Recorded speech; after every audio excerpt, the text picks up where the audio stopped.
When President Trump addresses Congress tonight, he'll be standing before the only group of Americans empowered to declare war, just hours after he started one, a trade war, whose first casualties were investors. New import taxes took effect today, 25% on goods from Canada and Mexico, and doubling to 20% on goods from China.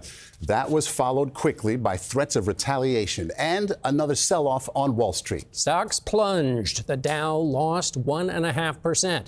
A total of 3% since the president announced the tariffs yesterday. But this may be a short war. Peace talks are already underway. The Commerce Secretary says he's been on the phone with Canada and Mexico.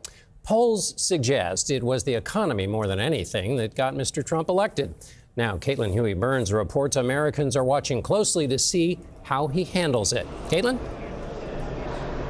Hey, John, that's right. The economy helped put Donald Trump back in the White House, and it's expected to be a key pillar of his speech tonight. We're told he's going to talk about lowering prices for Americans, even if his tariff plan threatens to raise them. We traveled to York, Pennsylvania, to get an assessment, a report from voters and residents about how they think he's handling the economy.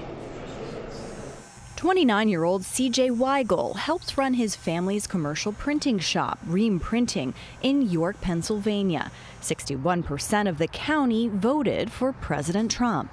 How would you describe this area? We used to be a mecca for manufacturing. York was a real true leader. And I think, when you heard the president talk on the trail, it hit home for us here. We've lost a lot of jobs to foreign competitors. Weigel voted for Trump in November and says that since the election, he's been feeling more optimistic. How do you think he's doing so far on the economy? I mean, there's always room for improvement, of course, and right now, it's a transition period. I think if we're honest with ourselves, regardless of what administration comes in every 4 to 8 years, there's always a little bit of growth that has to occur, but I'm very happy. It's a feeling shared by William Quinn, who owns the Linden Diner in York. How are you feeling about the economy right now? The economy is obviously not where it needs to be, but hopefully we're in the right direction now.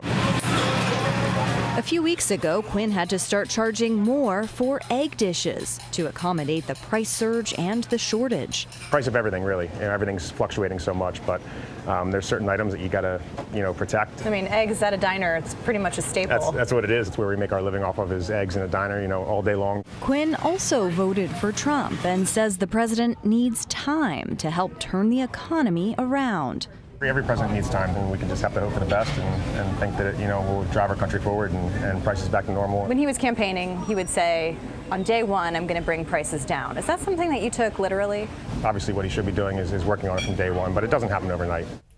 And Caitlin, as you showed us there, supporters are still solidly behind the president, but more broadly, a lot of people around the country are not.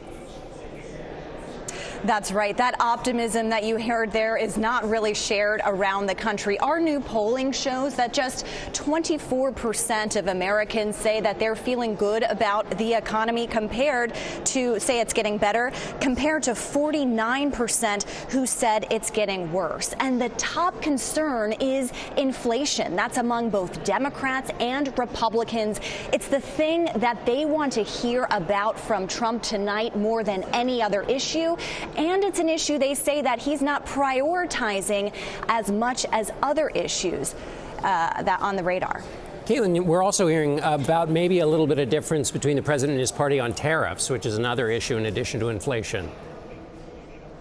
That's right. The president likes to say tariff is his favorite word in the dictionary. I can say that is not the sentiment shared among most Republicans up here on Capitol Hill, particularly those from manufacturing states and big agriculture states concerned about rising prices, concerned about their industry exports. We even heard from Senate Majority Leader John Thune, who of course is from South Dakota, expressing some concern, but also saying that he wants to give the president latitude when it comes to tariffs and negotiations. Caitlin Huey-Burns up on the Hill. Thanks so much.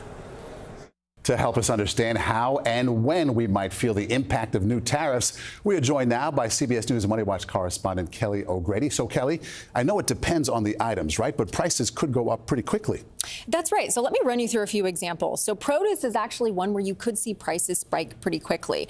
It's perishable, grocery stores, they can't stockpile your avocados, and it's winter. So we're getting a lot of our fruits and veggies from Mexico. In fact, the Target CEO said you could see strawberries and bananas spike within the next few days. Wow, that's quick. Pretty quick. Let's look at a medium-term impact. Remember, we've got that 10% tariff on Canadian energy. That oil is going to make its way to U.S. refineries, which means it's going to make its way to the gas pump where you fill up. And we can actually see prices increase in the next few weeks to a couple of months, I'm hearing from analysts. And then other items take longer. Exactly, right? So sometimes it's about 6 to 9 months. So I'm thinking items like electronics, smartphones, TVs, types of things where companies can stockpile that. But there's always an exception to the rule, because maybe you're looking for a new car and you say that one on the lot doesn't have the right specs. It's going to have to come across the border. Okay. What about unintended consequences here, things we haven't planned for?